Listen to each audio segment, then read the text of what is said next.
be, and he cruises through there. Jesus could not become king here, correct? Because then he wouldn't be the Messiah, because he wouldn't have fulfilled prophecy, and then we'd have the wrong guy. Does that make sense? Okay, so there's where you have to recognize we snapshotted this one thing and said, hey, let's fast forward this gig, not knowing that Christ had to die on the cross. He had to come in on this particular day, prophesied, I guess, 490 years or so before his birth. He comes through there, and on the specific day, he fulfills his triumphal entry, right? So if you want to make him your own, you make him king now. If you want him to be the king of all heaven and earth, then you allow him to do what he does. Okay. So, they want to bring him king, but he departed, right? He sees this. He perceived that they were about to come and take him by force to make him king. Can you believe that? Yeah. It's kind of ironic, or weird, or call it funny, just typical human nature that they would want to skip straight to the fun stuff like, oh, it's our king, but they don't want to go through any of the suffering, death that has to happen in order for it to be good times on the other side. They just kind of want to bypass that. It's so like classic human that we don't want to go through the hard times that refine us and make us, good, but it's just go straight to the good times. Yeah, and they still kind of seem like the Jews are still looking for the king, and they should be the priest now. They should be looking for the intercessor that will connect us to God. And they're not looking for that. They're still looking for the king, and that's wrong. Well, not wrong, but wrong with the perspective. Yeah, their perspective. And the whole time they were missing it, he's also a prophet and priest and a king. Yeah, and to know that their whole entire life.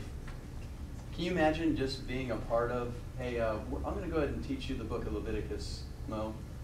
And you're thinking, wow, I got to kill a lot. Every day, I have to kill something in order for sins to be worked out before a holy God. So we're going to wake up and we're going to kill. Tomorrow we're going to kill again. And then we're going to kill and kill and kill and kill and kill. PETA would have never made it in the Old Testament. I'm telling you, they would have just dropped. They would have just been shunned. Yeah. And Jesus meets needs, but doesn't take advantage of satisfaction of people. Yet the same way, since you talked about the revelation, the Antichrist will follow, because he will satisfy people. People are happy. People will make him as a king. So he doesn't like being the king. He wants to fulfill prophecy, as he said. So he is to meet the people. They are hungry. Okay, let's feed them. But yet I'm not the king. The king of man, the easy way. Believe me, because I can satisfy you, is the Antichrist. Yeah, I like that. You guys hear that? So what you have here is you have a church growth project. It's happening. Members are going through the roof, and Jesus is seeing that their perspective, they want to take him over and not allow him to be who he's supposed to be. And so, you got to go, Sam? No. Okay. Chili? The code one. All right. So that's a great point, Renner. Okay, so it says, so they want to take him by force. He departed again to the mountain by himself alone this time, right? And now when evening came, his disciples went down to the sea, got into the boat, and went over the sea toward Capernaum. And it was already dark, and Jesus had not come to them. So Jesus, he prepared lunch here, and he's going up there, this general region up in there. Right? So obviously you're not going to walk around. I mean, you can just hop in the boat. And it's not some huge situation, obviously, because they're rowing. We're going to find out they're rowing, so it's not like they have some sail and they're just kind of rowing over there. So it says they got in the boat and went over the sea towards Capernaum, and it was already dark, and Jesus had not come to them. Then the sea arose because a great wind was blowing. Totally a normal occurrence here. So this wasn't the crazy one that they all thought they were going to die, but certainly this was a regular occurrence. And so this is a serious situation. And he says, and when they had rowed about 3 or 4 miles, they saw Jesus walking on the sea and drawing near the boat. And they were afraid. But he said to them, "It is I, do not be afraid." Then they willingly received him into the boat, and immediately the boat was at the land where they were going. So somewhere along the line of these guys heading out in this direction, they get 3 or 4 miles out into the sea, and Jesus just comes walking on the water. Now, it seems pretty difficult to possibly understand that with our super intelligent minds of 2010. But think about this. If you choose to believe that Jesus is God, right? Just imagine Jesus' perspective of water. What do you think it was? Do you think that he, like the Matrix, could just see its molecular breakdown? He's like, I can walk on that because I made it. That's my stuff. You know? And so you have to look at Jesus, like Jesus' perspective and saying, listen, I understand water, therefore I can do whatever I want with it. Right? And so that's the way you have to kind of look at this thing, because obviously it seems just unbelievable that Jesus could walk on water.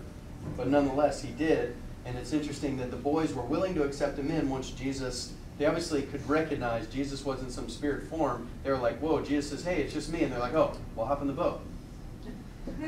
And it's interesting that they immediately, anybody got any thoughts? I'm just thinking, like, it's so weird. Like, imagine being like 3 miles out in the boat and just some people walking towards you. Just like, what? Yeah. What is that? And there's always, guys, on these particular issues, we don't have to get into it, but there's always going to be a scientific perspective. You know, there's a secret sandbar somewhere. Somehow the wind was blowing just hard enough to where it receded this, you know, little reef that was sticking out there. You know, there's always something. But the deal is, this stuff happened, and professional sailors were freaked out. Right? So they were going, oh yeah, we were next to the secret sandbar. Jesus found it. Lucky him. You know what I'm saying? But literally 6 inches away, Peter standing next to him started sinking because he just got that unlucky. And that's another one, yeah. But yeah. And I always love the Red Sea too. You know, they kind of make that little model. And it's like, okay, so all of Egypt kind of just gets wiped out. But it was a sandbar. I'm thinking, okay, so all Egypt drowns in 3 inches of water. You know, you always got to take it a step further. Just read the fine print of the word. Just kind of enjoy it, and you know, you're not here to fight, but just enjoy it. Yeah. Like, if he's walking on a sandbar, what kind of professional sailors would tie the boat up next to a sandbar in a storm? Yeah. Yeah. Yeah, we don't take it further. Obviously, it makes sense. You know, sometimes the things of the word are just completely foolish, and they're ridiculous. And, you know, so you have to a certain degree, you have to recognize if you believe Jesus is who he says he is, these are things you're going to have to think about. And you'll start to understand the power of this guy.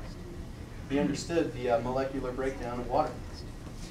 So, 22. And on the following day, when the people who were standing on the other side of the sea saw that there was no other boat there, except that one which his disciples had entered, and that Jesus had not entered the boat with his disciples, but his disciples had gone away alone. However, other boats came from Tiberias, and so you can see it right there. They came from Tiberias, right near the place where they ate the bread after the Lord had given thanks. When the people therefore saw that Jesus was not there, nor his disciples, they also got in the boats and came to Capernaum, seeking who? And I thought that was my favorite part. They were seeking Jesus, and I'm thinking that's an awesome place to start. Somehow they weren't seeking Peter, they weren't trying to grab the apostles, they weren't trying to grab all these things, that somehow, at least for one moment, they were seeking Jesus. And right, does Jesus have a name other than Jesus? Truth. Right? And Jesus says, if you seek the truth, you'll find it. Right? And the truth will also make you free. So at least for one moment, we have these people trying to seek Jesus. Now, since we can't judge their hearts, Jesus did, and we'll see what he has to say. So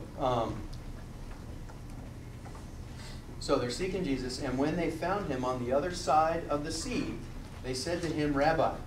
Right? So they still don't capture the whole picture. When did you come here? Jesus answered them and said, most assuredly, I say to you, you seek me not because you saw the signs, but because you ate of the loaves and were filled. Wow. You ever feel like Jesus reads your mail? You're like, yeah, I'm not really into you, but everything you give me is so fantastic, I just think I want to hang out. You know, Jesus is like, you're not into me, right? So right now, there's this big church growth. It's going and going, and Jesus is thinking, you know what? I need a little shakedown. I need a little shakedown. I think I might start rebuking the people here. I want to see where they stand. Right? Now imagine the disciples are there too. They're hearing this language, but their hearts are different, correct? Jesus could have spit